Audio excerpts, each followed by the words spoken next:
Hi, my name is Shaye, and I was wondering if you would possibly be able to help me out with getting an abortion, please. Okay, possibly. How far along do you think you are? I'm not sure. Okay. Do you know the first day of your last menstrual cycle? Yeah, April 18th. Which month? April. April? April 18th. April 18th was when you had your last period? Yes. Is there anything wrong with the pregnancy? No, ma'am. Okay. Here in Kansas, up to the 24th week, it's a woman's choice. Up to the 24th week, it's a woman's choice. Up to the 24th week, it's a woman's choice. After that, there must be a very compelling reason. Something wrong with the pregnancy, something wrong with the pregnancy, something wrong with the pregnancy, or something that would affect the physical or mental health of the mother.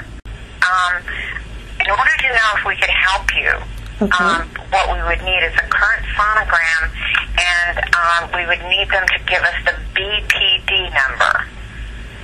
Then we could check it on our scale and see if we could help you or if you're beyond our time frame. When you have that sonogram, you need to ask for the B as in boy, P as in Paul, D as in David number. So do I have to do the sonogram before I fill out the paperwork or get anything started? Right, because we need to know exactly what that BPD number is so we know how to base your fee. I have one more question, please. Okay. If I am past 24 weeks, then that means that there has to be a very, very, very good reason? Okay, otherwise you wouldn't be able to do it. Right. Because you have to convince 2 Kansas physicians that this is the right decision for you. That this is the right decision for you. That this is the right decision for you.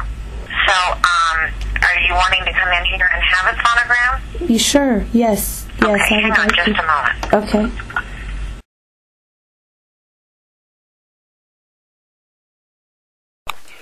My name is Shaye, and I went to Dr. Tiller's clinic to see if I could get an abortion. I had to have a sonogram first, and went in, and the sonogram was going okay, and the first picture what came up to be 24 weeks and 6 days. The following is an excerpt from a sworn statement made by Shaye concerning the sonogram she had done at Women's Healthcare Services on October 17, 2008.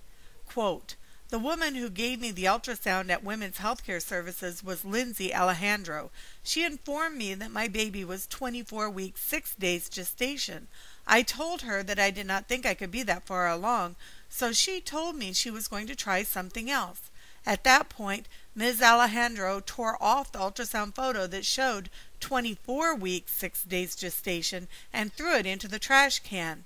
She remeasured the baby from another angle, and the measurements came up as 23 weeks gestation.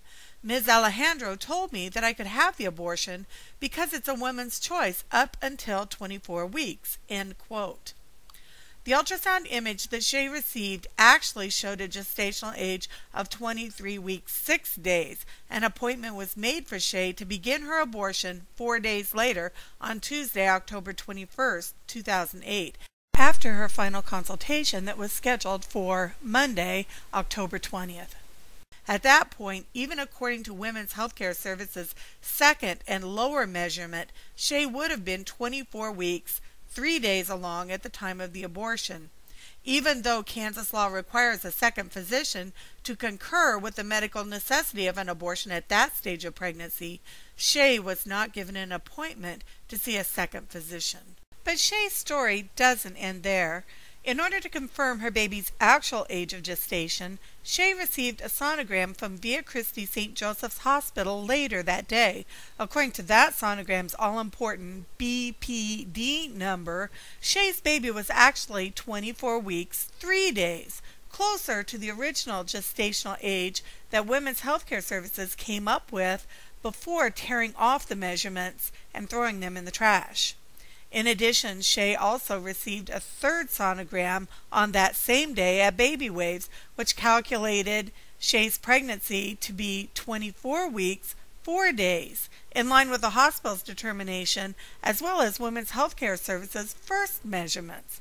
Only Women's Healthcare Services' second measurement placed the gestational age of Shaye's baby under 24 weeks, and that was the measurement that was used to schedule an abortion for Shaye in contradiction to Kansas law. KSA 656703 is explicit about requiring a determination of viability at 22 weeks gestation when babies have been known to survive outside the womb.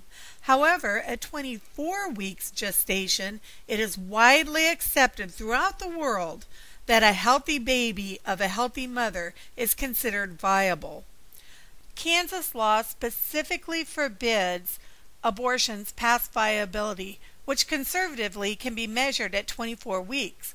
Shaye's first sonogram, the one that was thrown into the trash, showed Shaye's pregnancy at 24 weeks, 6 days. When her abortion was scheduled to begin 4 days later, she would have been 25 weeks, 3 days, well past the legal limit. Her second sonogram at Women's Healthcare Services showed her to be 23 weeks, 6 days, which would have put the gestational age of Shaye's baby on the day of the scheduled abortion at 24 weeks, 3 days, still past the legal limit. Even though Women's Healthcare Services employees repeatedly told Shaye that her abortion would be legal using the second measurements, Shaye was not scheduled to see a second physician required for post-viability abortions. Shaye's sonogram from the Via Christi Hospital indicated that Shaye's baby was 24 weeks, 3 days on October 17th, the day she received the 3 sonograms. According to the hospital, Shaye would have been 25 weeks at the time of the abortion on October 21st. Shaye's Baby Wave sonogram placed the fetal age of her baby at 24 weeks, 4 days on October 17th, making her 25 weeks, 1 day on the day of her scheduled abortion. The only exception to the Kansas ban on post-viability abortions is if the woman's life is in danger or there is a risk of substantial and irreversible impairment of a major bodily function of the woman if the pregnancy were to continue. Bodily function is interpreted to include the woman's mental health.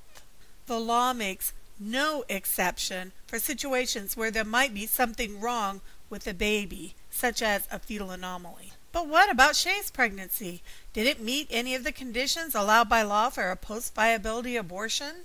And are you on any prescription meds? No. No. Do you have asthma? No. Diabetes? No. High blood pressure? No. Epilepsy or seizures? No, ma'am. Any depression? No. Any other illnesses? Not that I can think of. No. Do you drink alcohol? No. Any substance abuse? No. Have you been told there's anything wrong with this pregnancy? No. No. No. We asked Shaye one final question. When you were there, did you get the impression that they were going to do just about anything they could to make sure you were able to get the abortion? Oh, yes. Oh, yes.